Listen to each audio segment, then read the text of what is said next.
মোবাইলে audio video এবং record play করার পর ফুল ভলিউম দিলেও মোবাইলের স্পিকার থেকে অনেক কম সাউন্ড শোনা যায়। মোবাইলের সাউন্ড নিয়ে অনেক প্যারায় আছেন, সঠিক ভিডিওতে এসেছেন, আপনাকে আর চিন্তা করতে হবে না, খুব সহজে মোবাইলের সাউন্ড বাড়িয়ে নিতে পারবেন। এই জন্য মোবাইলে গোপন কয়েকটি কাজ করতে হবে। চলুন তাহলে সময় নষ্ট না করে শুরু করা যাক। যে মোবাইলের সাউন্ড বাড়াতে চান সেই মোবাইলের সেটিংসে চলে আসবেন। সেটিংস থেকে এডিশনাল সেটিংসটি খুঁজে বাহির করবেন। এডিশনাল সেটিংস ক্লিক করবেন। এডিশনাল সেটিংসে ক্লিক করে অ্যাক্সেসিবিলিটি সেটিংসে ক্লিক করবেন। আমার মোবাইলে ক্যাটাগরি অনুযায়ী আছে, আপনার মোবাইলেও যদি এইভাবে শো হয় তাহলে হিয়ারিং ক্যাটাগরিতে ক্লিক করবেন। আর ক্যাটাগরি না থাকলে হিয়ারিং এনহ্যান্সমেন্ট লেখা থাকবে, সেই সেটিংসে ক্লিক করবেন। মনো অডিও সেটিংসটি অন করে দিবেন। আপনার মোবাইলে এইভাবে মনো অডিও সেটিংসটি খুঁজে পেতে যদি সমস্যা হয় তাহলে আপনাকে আর কষ্ট করে খুঁজতে হবে না। মোবাইলের সেটিংসে চলে আসার পর উপরের সার্চ বক্সে টাইপ করবেন মনো অডিও। মনো অডিও সেটিংসটি চলে আসবে, দেখুন চলে এসেছে, আর খোঁজার প্রয়োজন নেই। মনো অডিও সেটিংসে ক্লিক করে সেটিংসটি অন করে দিবেন। আচ্ছা, আপনার মোবাইলের স্পিকারে যদি ময়লা জমে থাকে তাহলে সেটিংসটি অন করলেও সাউন্ড বৃদ্ধি পাবে না।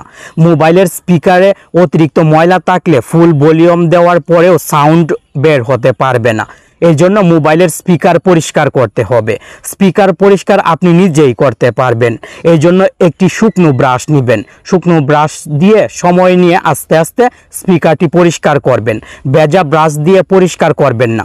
ভেজা ব্রাশের পানি যদি স্পিকারে লাগে তাহলে স্পিকারের আরও ক্ষতি হবে, তাই শুকনো ব্রাশ দিয়ে এই কাজটি করবেন। আরও একটি অ্যাপ ব্যবহার করতে পারেন। অ্যাপটি দিয়েও মোবাইলের স্পিকার থেকে ময়লা বের করতে পারবেন। গুগল প্লে স্টোর ওপেন করবেন। মোবাইল স্পিকার ডাস্ট ক্লিনার লিখে সার্চ করবেন, এই লোগোর অ্যাপটি চলে আসবে। লোগোটি দেখে অ্যাপটি ইনস্টল করে নেবেন। ভিডিওতে লাইক করতে ভুলে গেছেন, কষ্ট করে লাইক করে দিন। আর আপনি ভিডিও দেখছেন, কমেন্ট না করলে বুঝতে পারবো না, কমেন্টও করবেন। কন্টিনিউয়ে ক্লিক করবেন। অ্যাপের হোম পেজে 3টি অপশন থাকবে, আপনি এখান থেকে O2তে ক্লিক করবেন। O2তে ক্লিক করে মোবাইলের ফুল ভলিউম দিবেন। অদ্ভুত কম্পন তৈরি হবে। এই কম্পনের ফলে মোবাইল থেকে মোবাইলের স্পিকার থেকে সব ময়লা বের হয়ে চলে আসবে। 100% হওয়া পর্যন্ত অপেক্ষা করবেন। কাজ কমপ্লিট, দেখুন ক্লিনিং ইজ কমপ্লিট লেখা শো হচ্ছে। এই অ্যাপটি কয়েকদিন পর পর ওপেন করে O2তে ক্লিক করে মোবাইলের স্পিকার পরিষ্কার করে নেবেন। আশা করি এখন মোবাইলের স্পিকার থেকে ভালো সাউন্ড পাবেন। তবু যদি আপনি মোবাইলের স্পিকারের ভলিউম আরও বেশি বাড়াতে চান তাহলে আরও একটি ছোট্ট অ্যাপ ব্যবহার করতে পারেন। এই অ্যাপটি আমি ব্যবহার করি। প্লে স্টোরে সার্চ করবেন ভলিউম বুস্টার। ভলিউম বুস্টার অনেক অ্যাপ চলে আসবে। এই অ্যাপটি লোগোটি দেখে ইনস্টল করে নেবেন, সহজে ব্যবহার করতে পারবেন। আর অ্যাপটি অনেক ভালো কাজ করে। অ্যাপটি ওপেন করে অ্যালাউ চাইবে, অ্যালাউ দিয়ে দিবেন। অ্যাপের হোম পেজে 2টি অপশন থাকবে, ভলিউম এবং বুস্ট। ভলিউম 100% ডিফল্টভাবে থাকবে, পরিবর্তন করার প্রয়োজন নেই। আপনি বুস্ট বারটি ডান পাশে সোয়াইপ করবেন, 20% করবেন, 20%-এর উপরে করবেন, কারণ অতিরিক্ত ভলিউম বুস্ট করলে মোবাইলের স্পিকারের সমস্যা হতে পারে। সর্বোচ্চ 20% করবেন। কাজ কমপ্লিট। এখন মোবাইল থেকে যে কোনো গান, গজল অথবা ভিডিও রেকর্ড প্লে করুন। আশা করি আপনি নিজেই প্র্যাকটিক্যালি বুঝতে পারবেন।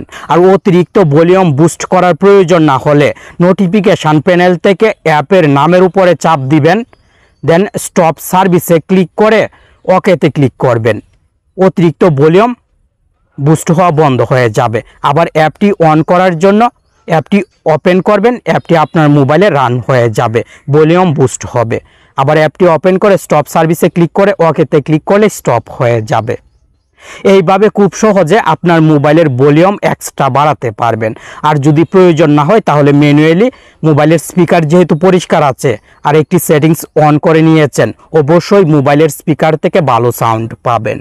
ভিডিও অনেক দ্রুত করার চেষ্টা করেছি, তাই ভুল ত্রুটি হলে ক্ষমা দৃষ্টিতে দেখবেন।